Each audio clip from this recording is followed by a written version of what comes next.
kebun harmoni yang hangat, para hewan bekerja sama menyimpan biji-bijian untuk persiapan musim kemarau. Piko, kamu yang paling aku percaya. Tolong jaga persediaan biji ini ya. Tentu Toro, aku akan menjaganya baik-baik. Namun ternyata Piko mulai mengambil biji-bijian tanpa memberi tahu siapapun. Piko, kenapa persediaan kita tinggal sedikit? Aku mengambilnya, maafkan aku Toro. Aku memaafkanmu Piko, tapi kamu perlu tahu, saat kamu diberikan kepercayaan, maka kamu harus menjaganya dengan baik. Sejak saat itu, Piko belajar bahwa kepercayaan lebih berharga daripada tumpukan biji.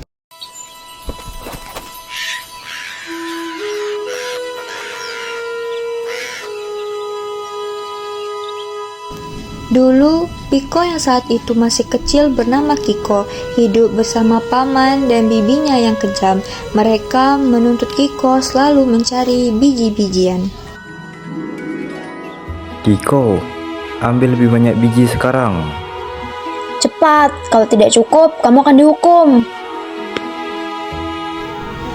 Takut pada paman dan bibinya, Kiko belajar mencuri biji. Hatinya merasa bersalah, tapi ia tidak punya pilihan. Suatu hari, Kiko yang sudah lelah dengan perlakuan paman dan bibinya memutuskan untuk berani kabur dari hutan. Aku harus pergi dari sini. Namun saat mencoba kabur, Kiko terjatuh dan terluka. Syukurnya datang seorang petani yang menolong Kiko. Jangan takut kecil, aku akan membantumu.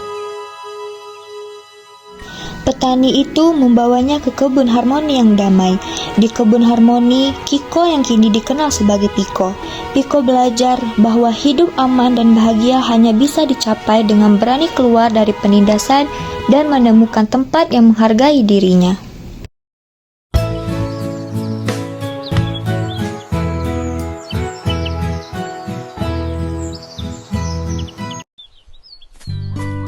Pak Tama dan Bu Rini merawat kebun harmoni dengan penuh kasih.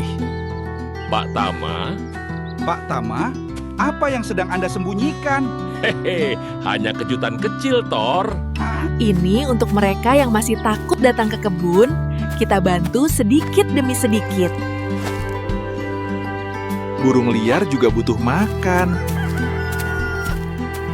Kebaikan kecil kita pasti kembali, Pak. Cinta dan kebaikan Pak Tama dan Bu Rini membuat kebun harmoni benar-benar hidup. Keluarga harmonis.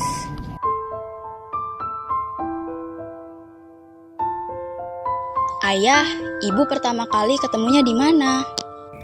Ayah dulu pendatang dari kota melanjutkan kebun warisan dari kakeknya ayah. Ayah dulu lucu sekali, tidak bisa berkebun sama sekali. Betul sekali, ibu yang membantu ayah merawat kebun dulu. Pak Tama dan Bu Rini membangun kebun harmoni bersama. Namun, suatu hari banjir bandang menyerang desa. Kebun harmoni yang telah dibangun hancur. Kita harus membangun ini kembali. Bukan cuma kamu, tapi kita akan sama-sama bangun kebun yang harmoni. Keluarga harmoni lahir dari cinta dan kerjasama yang sehat seperti kebun harmoni.